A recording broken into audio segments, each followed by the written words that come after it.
तो चलिए आज बात करते हैं माइंडसेट यानी मानसिकता की। देखते हैं कि कैसे बस कुछ सीधे साधे लेकिन बहुत गहरे विचार हमें एक ज्यादा प्रोएक्टिव और रेजिलिएंट इंसान बना सकते हैं। चलिए शुरू करते हैं ये सफर। अच्छा, कभी सोचा है एक अच्छे दिन की शुरुआत आखिर होती कैसे है?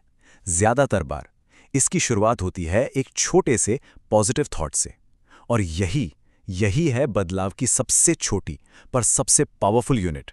मतलब आइडिया यह है कि सुबह सुबह का बस एक अच्छा विचार एक डोमिनो इफेक्ट की तरह काम कर सकता है। वो इफेक्ट जो हमारे पूरे दिन की दिशा ही बदल दे। ठीक है, तो एक चिंगारी तो मिल गई, पर सवाल यह है कि उस पहली चिंगारी को जलाए कैसे रखें, उसे बड़ा कैसे बनाएं? भाई इसके लिए तो ईंधन चाहिए होगा, है ना? और इस ईंधन की जो सबसे पहली सबसे जरूरी लेयर है वो है सेल्फ बिलीफ, यानी खुद पर विश्वास। वो अंदर की आवाज जो कहती है हाँ ये हो सकता है। और अब बात और भी मजेदार हो जाती है। होता क्या है कि ये जो छोटा सा विश्वास है ना, ये धीरे धीरे एक गहरे आत्म भरोसे यानी सेल्फ ट्रस्ट में बदल जाता है। और यही भरोसा हमें बड़ी सोच रखने और उन बड़े बड़े आइडियाज को सच करने की हिम्मत देता है। तो पॉइंट ये है कि बिलीफ या विश्वास वो चिंगारी है जो कहती है मैं ये कर सकता हूं, जबकि ट्रस्ट यानी भरोसा वो ईंधन है जो कहता है मैं ये करूंगा ही करूंगा। तो चलिए अब आगे बढ़ते हैं, देखते हैं कि अंदर का ये जो भरोसा है ये बाहर एक्शन में यानी कर्म में कैसे तब्दील होता है। तो यहां हमारे सामने एक सीधा साधा चुनाव आता है। एक रास्ता है पैसिव रहने का, इंतजार करते रहने का कि सही मौका आएगा, चीजें आसान होंगी, जिंदगी की उलझनें कम होंगी।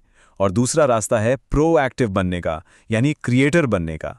और ये वही जबरदस्त माइंडसेट शिफ्ट है, इंतजार करने वाले से खुद मौके बनाने वाले तक का सफर।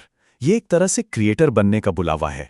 ये कोट एक बहुत बड़ी सच्चाई बताता है कि परफेक्ट टाइम का इंतजार करने में पूरी जिंदगी निकल सकती है। असल में जिंदगी तो हमेशा कॉम्प्लिकेटेड ही रहेगी। खुश रहने और काम करने के लिए आज से अभी से बेहतर कोई पल हो ही नहीं सकता, वरना बस हाथ मलते रह जाएंगे और वक्त निकल जाएगा। लेकिन जब कोई एक्शन लेता है तो उसे इस उलझी हुई दुनिया का सामना तो करना ही पड़ता है। तो फिर तब क्या होता है जब हालात मुश्किल हो जाते हैं? और देखिए, इस सफर में मुश्किलें तो आएंगी ही। ऐसे पल जरूर आएंगे जब सब कुछ बिखरता हुआ लगेगा, जब रोने के 100 बहाने मिलेंगे।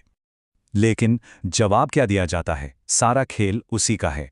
ये एक तरह से मुश्किलों को चुनौती देना है। ये चुनना है कि टूटने के 100 कारणों के बावजूद मुस्कुराने और हंसने के लाखों कारण ढूंढे जाएं और मजबूती से खड़े रहा जाए। तो इसका मतलब क्या हुआ? इसका मतलब ये कि रेजिलियंस या लचीलापन मुश्किलों का न होना नहीं है, बल्कि ये मुश्किलों के बीच अपना नजरिया बदलने का और मजबूत बने रहने का एक एक्टिव फैसला है। तो यहाँ एक पूरा रास्ता साफ दिखता है ना?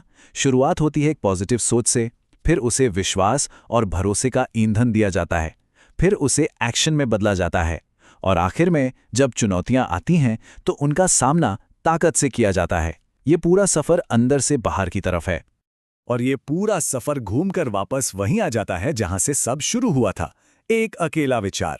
तो अब सवाल यह है कि वो एक विचार कौन सा होगा जिससे शुरुआत की जाए?